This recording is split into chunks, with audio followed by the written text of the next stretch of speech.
果你是在1到3月打开这个频道的话，那你现在大概会遇到一个问题，就是酪梨开花了。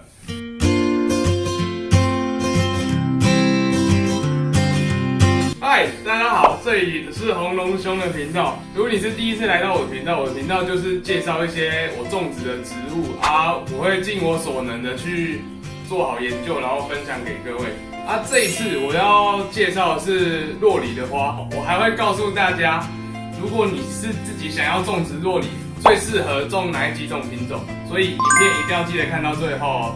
种酪梨的时候可能会遇到一些问题像是明明酪梨开花开了整颗都是但是最后结果却结没几颗。你可能有听说酪梨有分公母或者是什么 A、B 花，但其实就没有那么复杂，很简单。酪梨就分 A、B 2种花。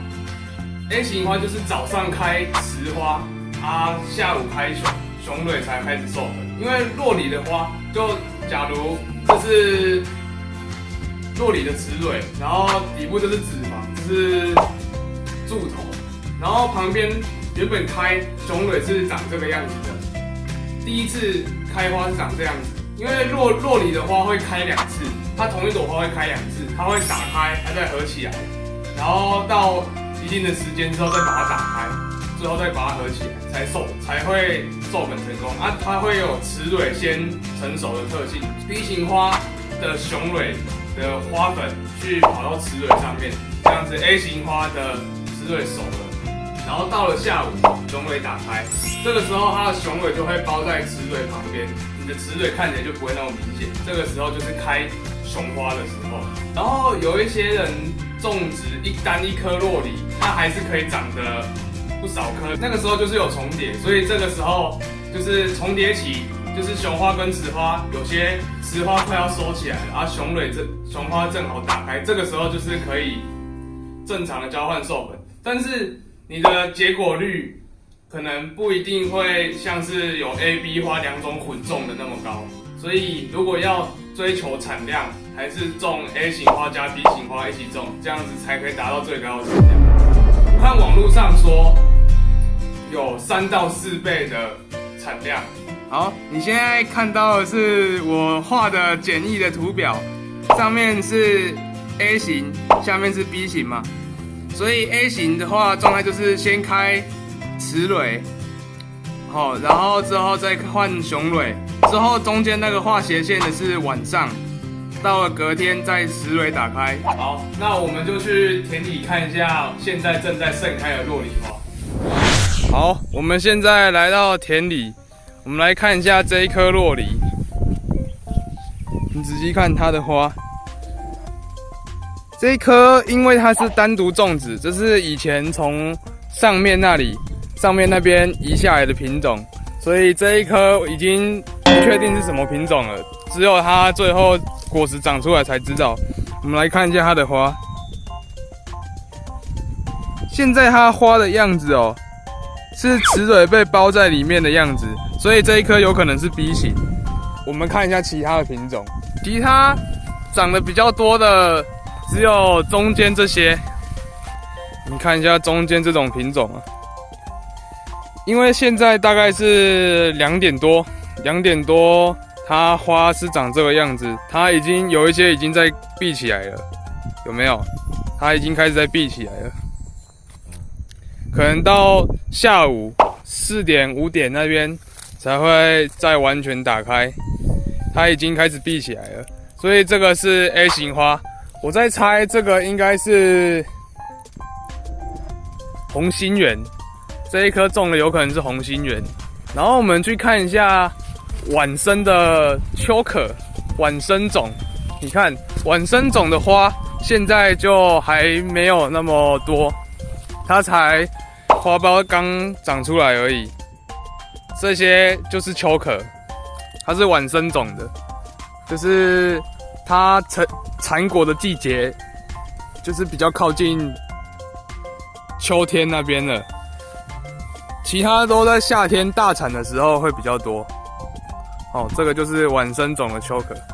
然后要搭配种植的 B 型花黑美人，现在还很小颗，因为一开始还没有搞清楚这么多种植酪梨的问题，所以那个时候就是先买苗，买到问到说就是这个可以单株结果比较多，就先种了。但如果要追求高产量，建议还是 A、B 混种。但像这样子已经种起来了，要怎么办？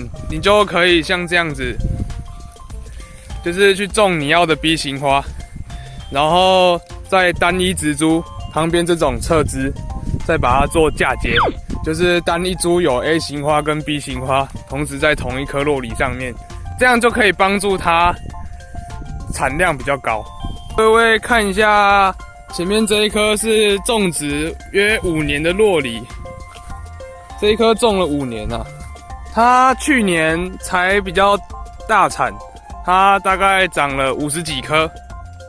今年花也是开的蛮多的，不知道今年它的结果量会是如何，我们再看看。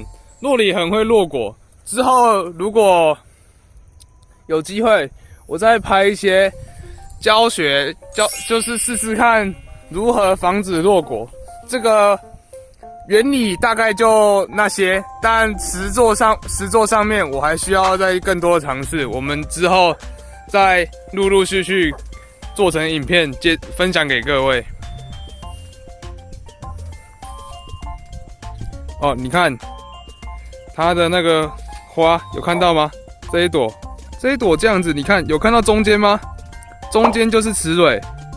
现在时间是下午，然后它的雄蕊已经打开了，雌蕊露在中间，所以这一颗很有可能是 B 型，它是会变颜色的。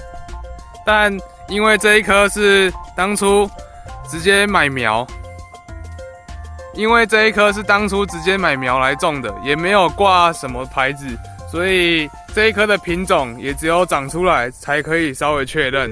现在来看，它就只是长形的，然后会变色，然后 B 型花。这一颗是芒果的实生苗，它今年第一次开花。